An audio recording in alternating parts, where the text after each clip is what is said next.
are learning about water resources. Today you are going to learn chapter 5 water resources part 5. You are learning about types of irrigation.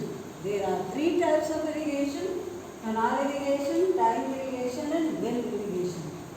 Today in part 5 you are going to learn about tank irrigation. What are the tanks? Tanks are the natural hollows to collect rain water.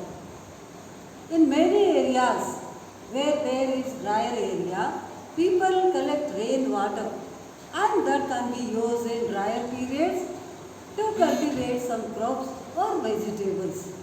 So, tank irrigation is very important in village area, and also India is an agricultural country. Farmers cultivate varieties of crops and vegetables.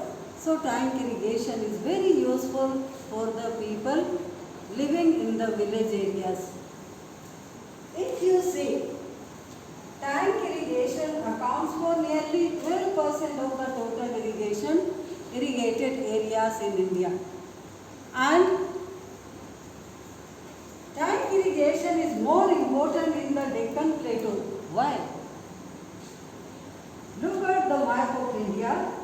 Tank irrigation is shown in peninsular India.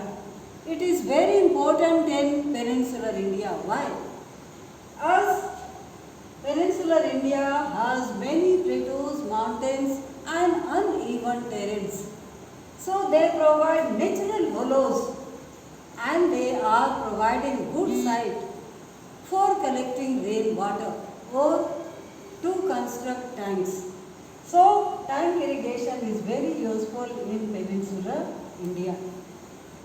Also, the area is made of hard rocks and non-porous rocks underlying it, and that does not allow seepage of water, and that is favorable for the tank irrigation, for the construction of tanks. So, tanks are very important in peninsular India. As canal irrigation is not possible, construction of canal is very expensive, and due to the hard rocks, construction work is impossible, and there are only fewer perennial rivers. If you see the advantages of tank irrigation, what are the importance? The main importance of tank irrigation is collecting rain water, and that can be used in drier season when there is no rainfall, because India receives monsoon rainfall only for 4 months, and rest of the months they can use the collected rain water for irrigation. Also, there is underground water table.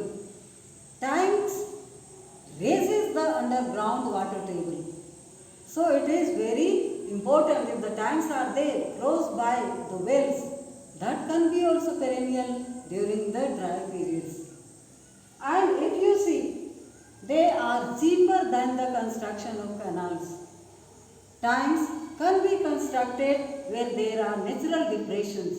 So it is easier to construct tanks to collect rainwater. What are the disadvantages? If you see the disadvantages, tanks occupy a large area that can be utilized for cultivation. They are shallow, so they can dry in dry periods.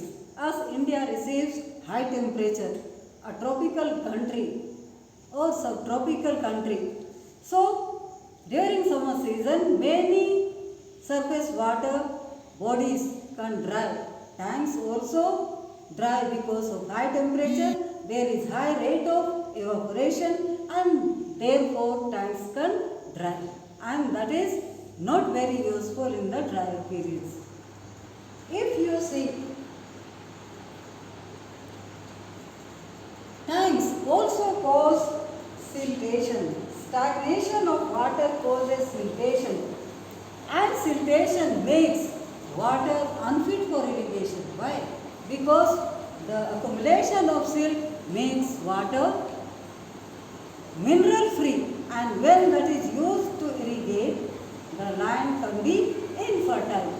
So these are some of the disadvantages of tank irrigation. What are the main areas in India where tank irrigation is important?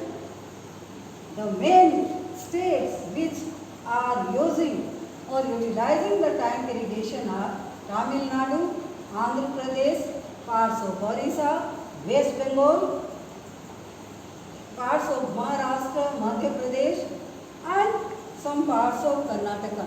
So it is very useful in peninsular India. So do learn tank irrigation. Thank you.